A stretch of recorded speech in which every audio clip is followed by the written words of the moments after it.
My name is Adrian. I'm 34 years old. All my life, I've valued friendships deeply.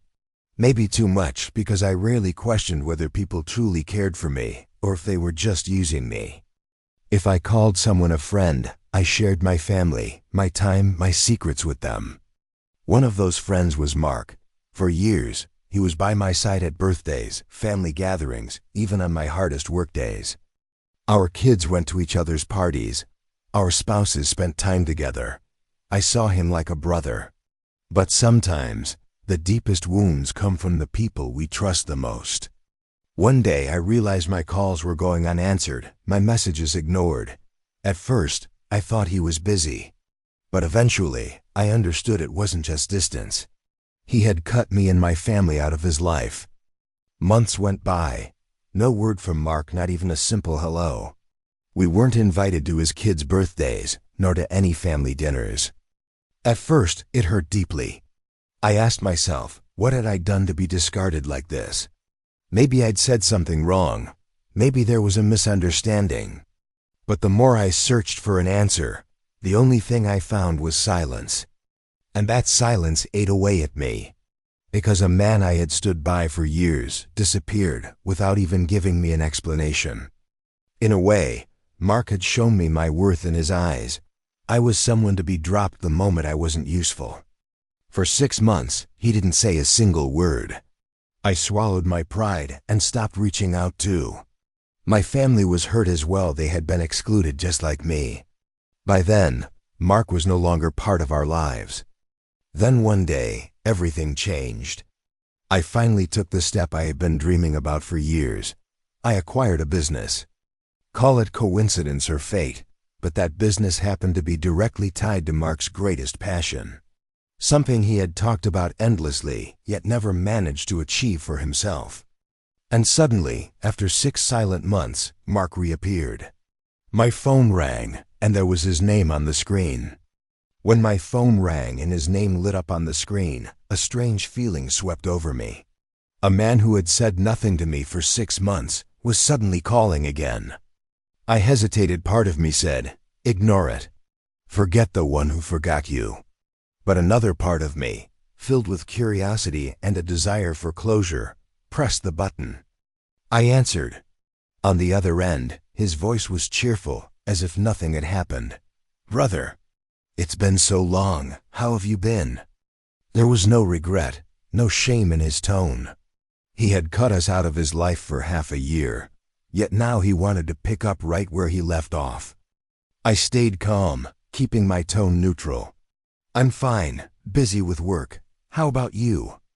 After a bit of small talk, he got to the point. I heard you bought a new business, he said. The fake excitement in his voice was obvious. He wasn't calling because he missed me. He was calling because my new business was tied to his favorite hobby. That's when I understood. Mark's return wasn't coincidence. It was driven purely by self-interest. Throughout the call, he kept digging for details about the business. So what exactly do you guys do? What areas are you planning to expand into? Are you hiring? The questions never ended. But what struck me most was what he didn't say. He never once addressed his disappearance. No apology, no sorry for going quiet, nothing. It was as if those 6 months had never happened. That attitude only pushed me further away. Because real friendship shows itself in hard times. And when I needed him most, Mark wasn't there. By the time I hung up, I felt an odd sense of relief. Because now I was certain, Mark wanted back in, but it wasn't about friendship, it was about self-interest. And this time, I wasn't going to play his game. A few weeks passed. I focused on my work and assumed I wouldn't hear from Mark again. But I was wrong. At an event I was working, I spotted a familiar face in the crowd. Mark was there with his cousin. He waved like nothing had happened and walked over with a big smile. Adrian, there you are.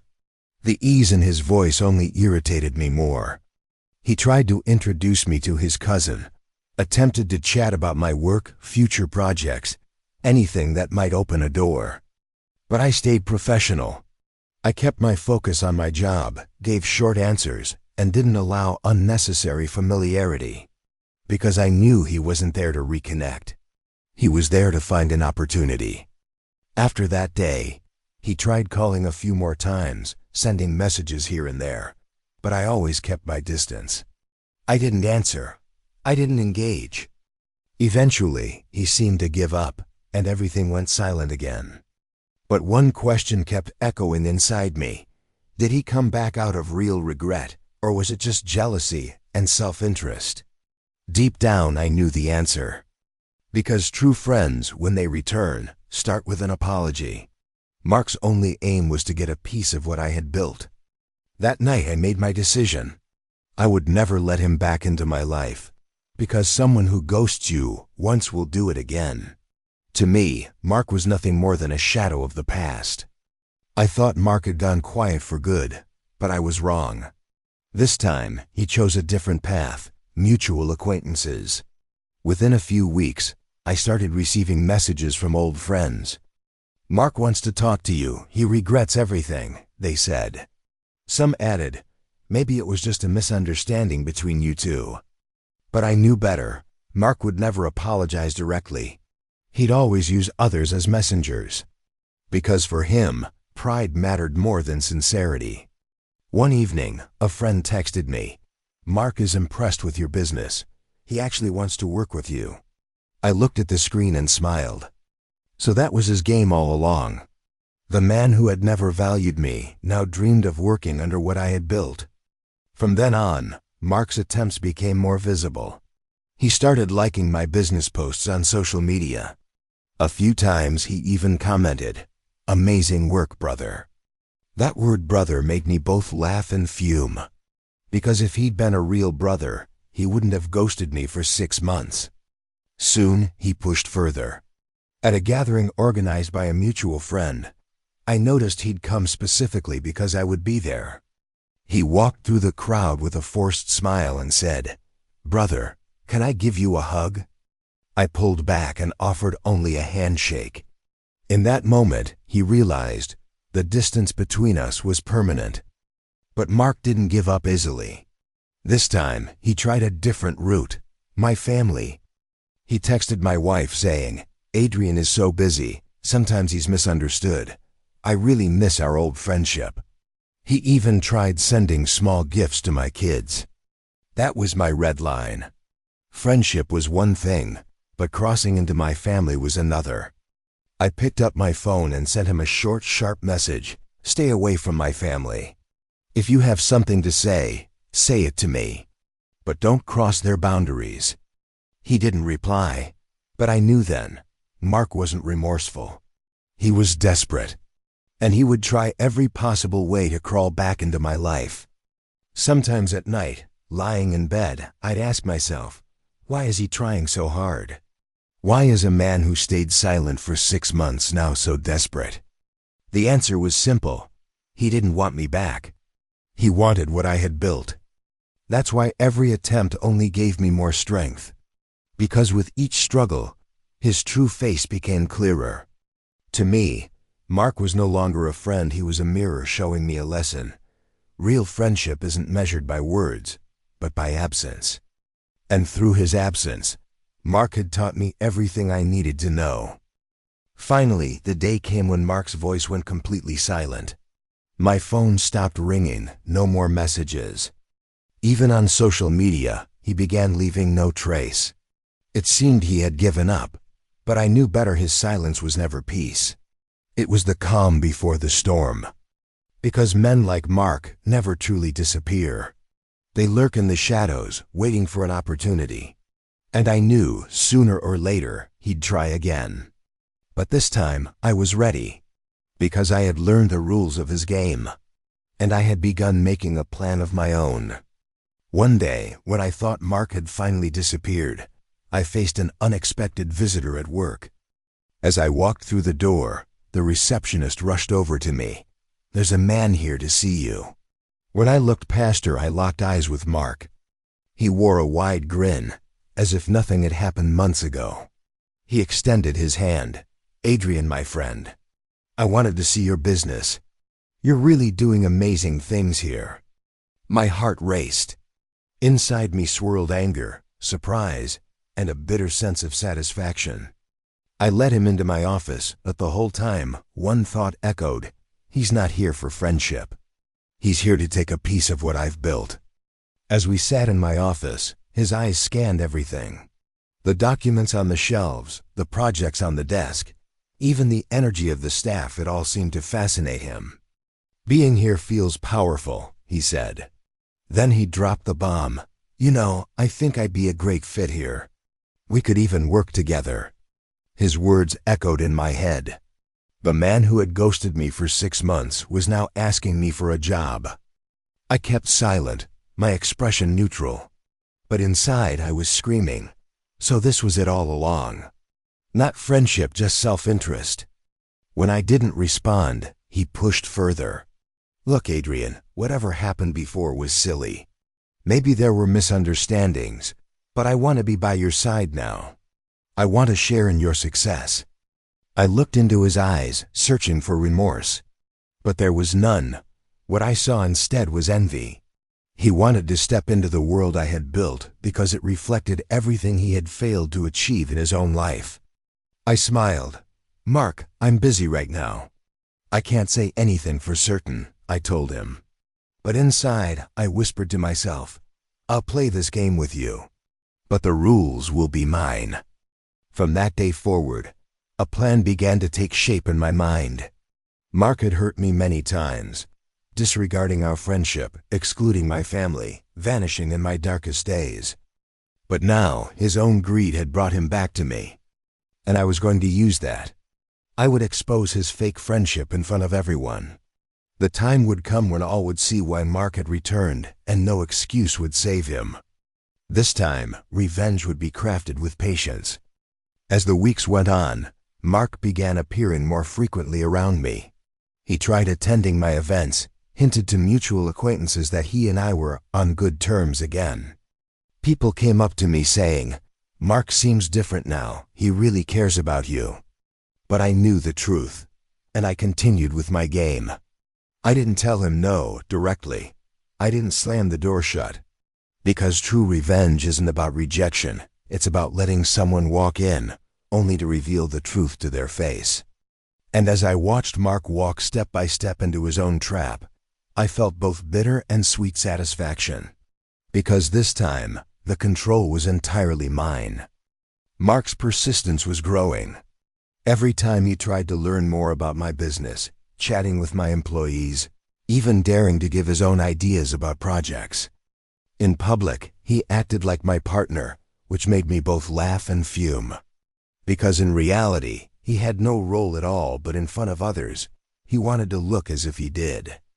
And I just watched, because I knew that every word out of his mouth would only embarrass him more. I was waiting for the right moment, the moment to strip away his mask in front of everyone. One day, we held a major event. It was a product launch for my company, with the press and important guests invited. It was a milestone in my career. And of course, Mark was there. He hadn't received an invitation, he had slipped in through a mutual contact. As he walked toward me through the crowd, that fake smile plastered across his face.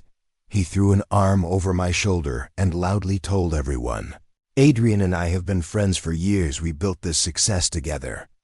That was the moment I decided. Waiting was over. Tonight, I would reveal Mark's true face to everyone. Before stepping onto the stage, I took a deep breath. The crowd's eyes were on me. Mark stood beside me, still trying to present himself as a partner, smiling smugly. I took the microphone and began.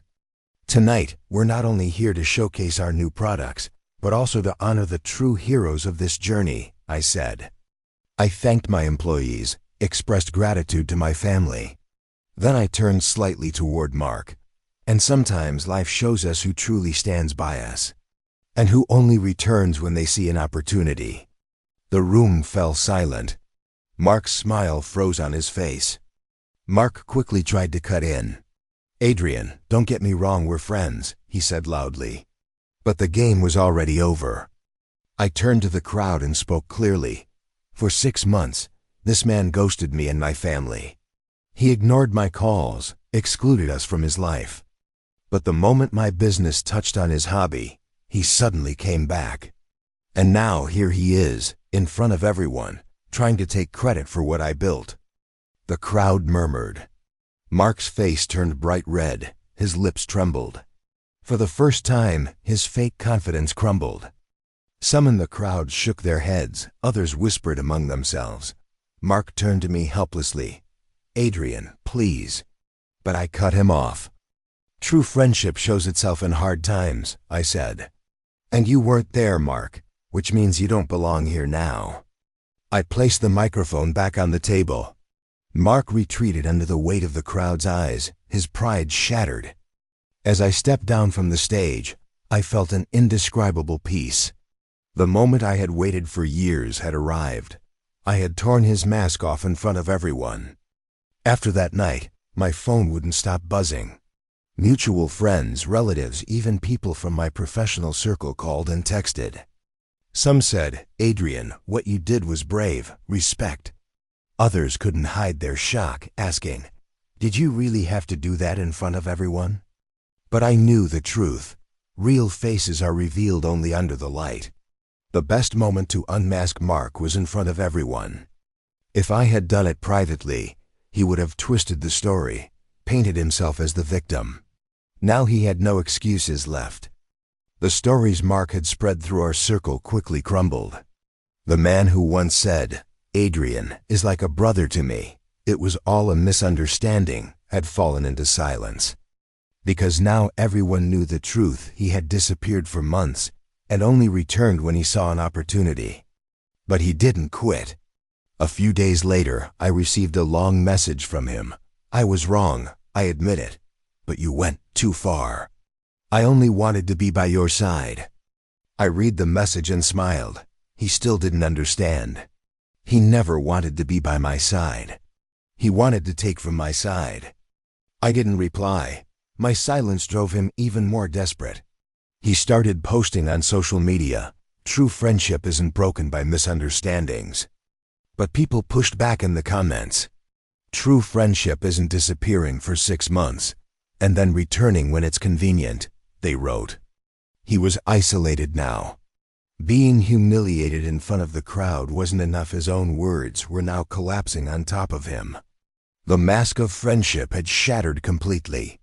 One day, a mutual friend told me, "Mark doesn't show up anywhere anymore. People have cut ties with him. Everyone knows what happened between you two." A wave of calm washed over me. Because I hadn't even lifted a finger, truth had found its own way. Mark had started this game by ghosting me, and he had lost it with his own pride and greed. And I was stronger. His betrayal had become my lesson, and alongside my success, it had given me freedom. At night, when I was alone, I realized something. Sometimes revenge isn't about destroying someone yourself, it's about letting them walk into their own downfall. I hadn't slammed the door shut on Mark. I left it open just enough for him to walk through with his greed and humiliate himself in the process. And in the end, everyone saw. That's when I understood. For me, Mark was nothing more than the past. A shadow, and shadows can never stand in the light. Months passed. My business kept growing. I formed new partnerships, gained new clients. My employees trusted me, and my family stood proudly by my side. For the first time in my life, I felt truly free because I no longer carried the burden of fake friendships. Mark's name almost never came up anymore. The man who once tried to show up everywhere had now become invisible. But occasionally, whispers reached me. Mutual acquaintances said he was unemployed, drowning in debt. Some even crossed the street to avoid him. I hadn't done anything. He had prepared his own downfall. One evening, I met up with an old friend. In the middle of our conversation, he leaned in and said, "Mark still asks about you. He seems to hold on to some hope of coming back." A bitter smile crept across my face. Because Mark still didn't understand. Not forgiving him had become a greater revenge than any dramatic act. I was moving forward while he was stuck in the past. My name still unsettled him. My success kept him awake at night. That was true justice. As I rose, he vanished into his own silence.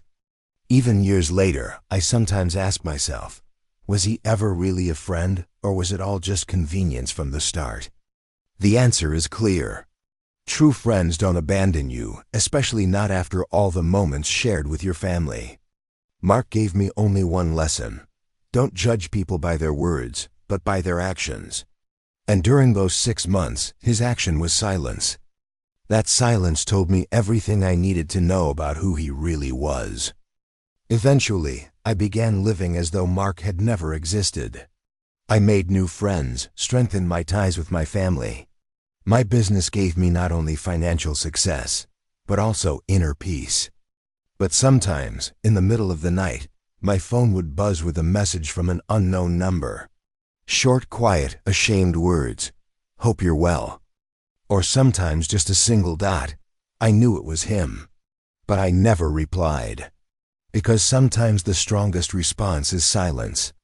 And at that point, I realized revenge isn't always taken with loud gestures.